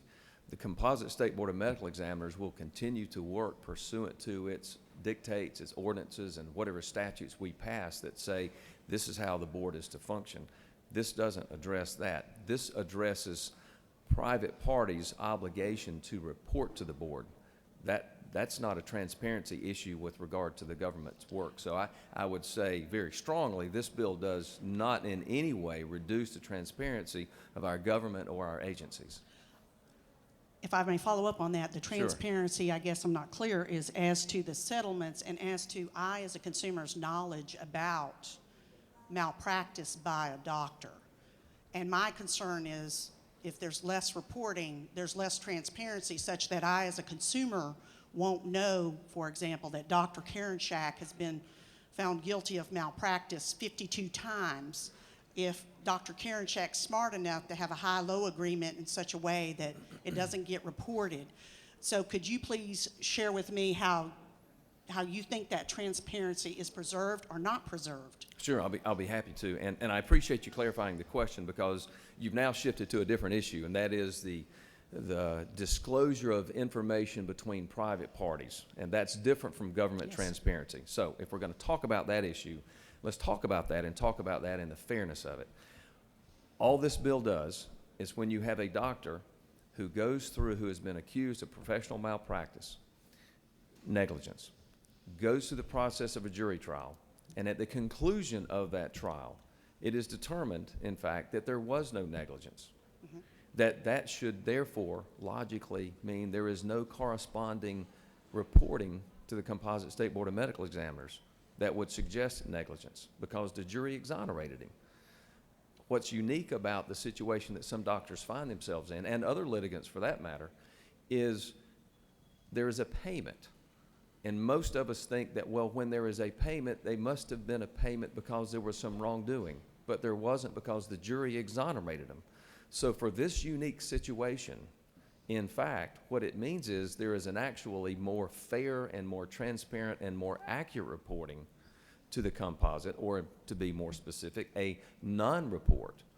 Otherwise, the doctors are put in the uncomfortable position of having a report made about them suggestive that they committed malpractice because there was a payment, but the jury exonerated them. That's the unfairness that's sought to be corrected by this bill. And does the senator further yield? Sure. And I apologize, this is probably because I'm not a medical malpractice lawyer. This sounds internally inconsistent that you're making a payment, but you're exonerated. So tell me what I'm missing here. Sure. Senator, I think what you're missing is that in not only medical malpractice, but other malpractice cases, also you can have it in complex commercial transaction litigation, but it's specifically more used in tort cases, where the parties agree on the front end that we don't know what a jury's going to do with this. Nobody does, and that no one does until a case is tried and the 12 people come back, or the panel of 6 come back.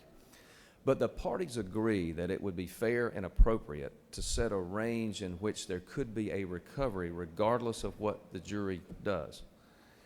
And those two parties agree to that. They contract, and they enter into this high-low contract, so that regardless of what the jury does, if it's a runaway verdict, let's say in my example with my friend Senator from Macon, the agreement is to cap it at $1 million.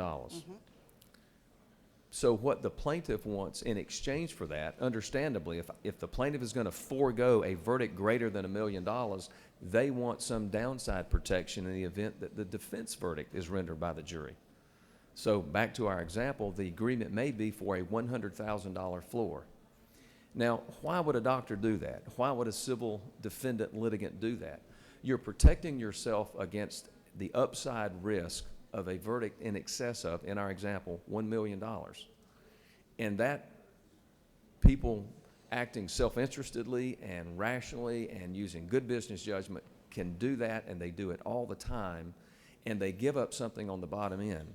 Now, why would someone agree to pay any amount if, in fact, there's a possibility they could be exonerated with a defense verdict? And the answer is you've just severed yourself from the potential higher liability above the amount that you set the high-low. Does that help you understand how and why the parties come together and agree to such terms? Yes, sir, and I Sure. do use high-low with respect to my other cases. Sure. But in this context, I wanted to make sure I understood the reporting. May I ask a further question? Sure. I'm also wondering, what is the impact on medical malpractice insurance? Is this preserving rates, or is this impacting medical malpractice insurance rates? When you say this, you mean would this? I'm sorry, this bill. Would this bill Yes, impact sir. medical insurance rates? Yes, sir. I don't know that there's a way of knowing that other than to say that insurance carriers, with the consent of their insured physicians, sometimes deem it prudent to enter into these types of arrangements. Insurance companies are business companies as well, and they make presumably prudent business decisions. They would do this, they would not do this if in fact it would run the risk of driving up rates or lowering profits or changing the margins. So it really is just, it's simply a business decision that the parties agree on. The carrier would agree to it because in the typical case, the doctor is insured and it's the carrier's money that's going to be used to satisfy the judgment or the payment pursuant to the high-low. And so, no, I don't see an effect on rates here. I think I've answered the question, but if I haven't, I'll be glad to take another run at it. Well, may I ask a clarifying question? Yes, ma'am. Sure. You had a discussion with the senator from Macon about the whole range of high-low, above $1 million and below $100,000. If there is a settlement, by definition, a settlement is no admission of guilt, right? Those would not be reported to the Georgia Composite Medical Board, would they? That's going to be governed by whatever the composite board's rules are now. Okay. I don't think this bill touches upon that. That's a different issue, not touched on by this bill. Thank you, sir. I appreciate your help on this. You're welcome. Thank you, Senator. Do you continue to yield? Your Honor, I think I will yield the well. Senator yields the well. Any other senator wish to speak for or against the bill? Chair hears none. The previous question is ordered. Is there objection to agreeing to the report of the committee which is favorable to the passage of the bill? Chair hears none. The report of the committee is agreed to. Shall the main question be now put? Are there any objections? Chair hears none. The main question is ordered. Shall this bill now pass? The question is on the passage of the bill. All those in favor will vote yea. Opposed, nay. The Secretary will unlock the machine.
On the passage of the bill, the yeas are 43, the nays are 3. This bill, having received the requisite constitutional majority, is therefore passed.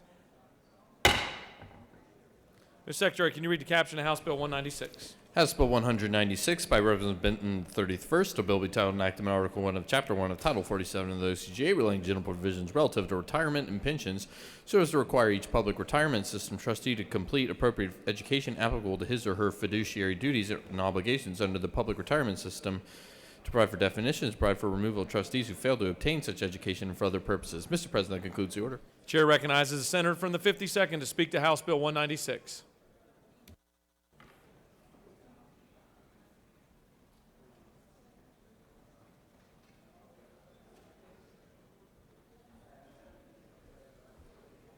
Thank you, Mr. President. This bill comes out of our Retirement Committee, and its sponsor was the Chair of Retirement in the House, and it was requested by the Firefighters Pension Fund and some others that felt like there should be a minimum level of education for people that are appointed as trustees in a fiduciary responsibility over our pensions, that they do understand all the implications. So it sets in place some education and continuing education requirements as we have in many of our areas. Someone first elected will have 8 hours of education, and then thereafter, on a 2-year basis, there will be 12 hours of continuing education to make sure that they are responsible to the plan and understand the legal and financial implications of what they do. If there's no questions, I'll yield the well. Our good friend and well-spoken senator from the 48th has a question. Thank you, Mr. President. Does the chairman yield? I yield.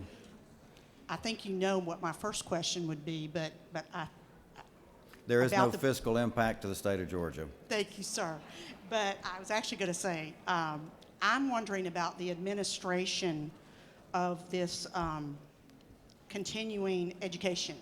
I appreciate, and I think it's a good idea that folks serving in this type of retirement system as a trustee have fiduciary duties to the state. And so is there a mechanism already in place or being put in place to make sure we administer and to ensure that these folks do get this continuing education? Each fund will be responsible for their own administration of this, and this is actually a self-reporting system. So it's, you know, you might look and say it needs to be tighter, but it's set up to be self-reporting, and if there's issues there, then I think that could be tightened up in the future. Thank you, sir. You have no more questions. Does any other senator wish to speak for or against the bill? Chair hears none. The previous question is ordered. Is there objection or agreeing to the report of the committee which is favorable to the passage of the bill? Chair hears none. The report of the committee is agreed to. Shall the main question be now put? Are there any objections? The chair hears none. The main question is ordered. Shall this bill now pass? The question's on the passage of the bill. All those in favor will vote yea. Opposed, nay. The secretary will unlock the machine.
On the passage of the bill, the yeas are 47, the nays are 1. This bill, having received the requisite constitutional majority, is therefore passed. Ms. Secretary, can you read the caption of House Bill 405? House Bill 405 by Representative Knight, 130th, and others. A bill will be titled enactment Part 1 of Article 2 of Chapter 5 of Title 48 of the OCGA relating to property tax exemptions so as to modify provisions related to the Level 1 Freeport exemption to include affiliated entities and inventory held for the repair or modification of goods and for other purposes. Mr. President, that concludes the order. Chair recognizes the senator from the 52nd to speak to House Bill 405.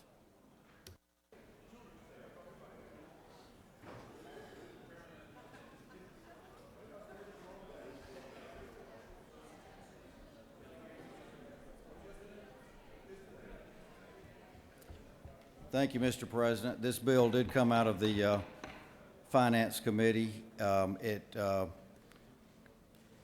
It relates to the Freeport exemption law and clarifies some things that were in there. And one of the clarifications is there's a definition for the term affiliates, and this was taken from the Entertainment Industry Investment Act to make it clear that companies that qualify for the Freeport exemptions can enjoy the same for their affiliates. And then on line 78 and 79, it further clarifies that remanufacturing includes repairs or modification of goods manufactured, processed, or produced by the state of Georgia.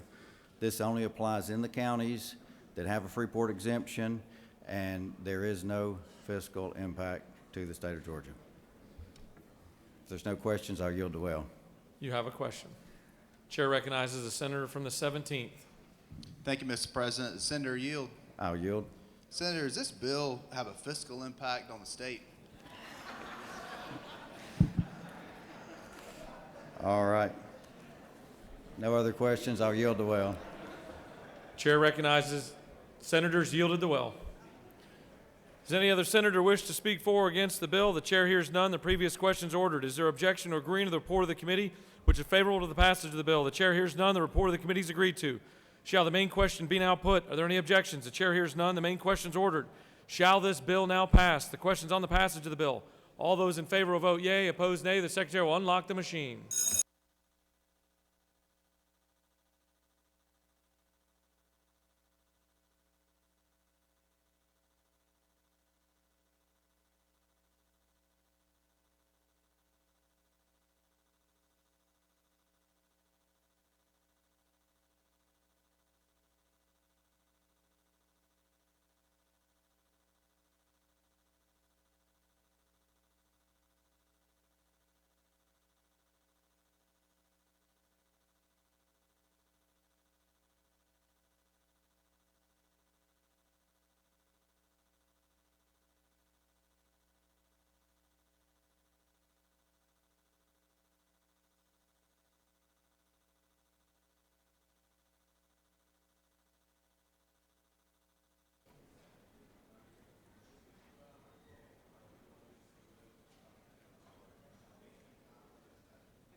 On the passage of the bill, the yeas are 47, the nays are 0. This bill, having received the requisite constitutional majority, is therefore passed.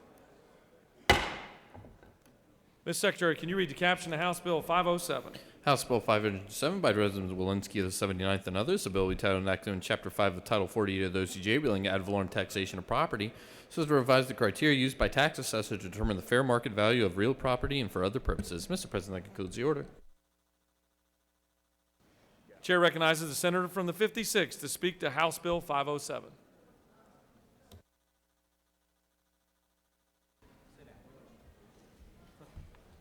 Thank you, Mr. President. I bring House Bill 507 to you today.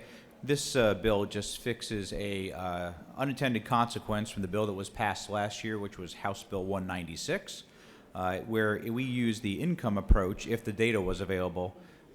When we passed that last year, it says shall be utilized as opposed to shall be considered. The unintended consequences, we had some small businesses that had their tax rate go up as much as 4 times, literally putting people out of business. This will put it back to where it needs to, has great bipartisan support, and if there are no questions, I will yield the well. You have a question. Chair recognizes the senator from the 48th. How did I know? Does the chairman yield? Of course, Senator. Does this have any fiscal impact? This bill, House Bill 507? Not to the state of Georgia, it does not. So who does it have fiscal impact for then? It will impact the local counties in typical fashion, but if you read the way it's done, it'll just make sure that they're calculating that properly. Today, if you use only the income approach, you could overtax or undertax, and we want the taxing to be right. Thank you, sir. Thank you. You have no more questions. Thank you, Mr. President. Does any other senator wish to speak for or against the bill? The chair hears none, and the previous question is ordered. Is there objection or agreeing to the report of the committee, which is favorable to the passage of the bill? The chair hears none. The report of the committee is agreed to. Shall the main question be now put? Are there any objections? The chair hears none. The main question is ordered. Shall this bill now pass? The question's on the passage of the bill. All those in favor will vote yea. Opposed, nay. The secretary will unlock the machine.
On the passage of the bill, the yeas are 49, the nays are 0. This bill, having received the requisite constitutional majority, is therefore passed.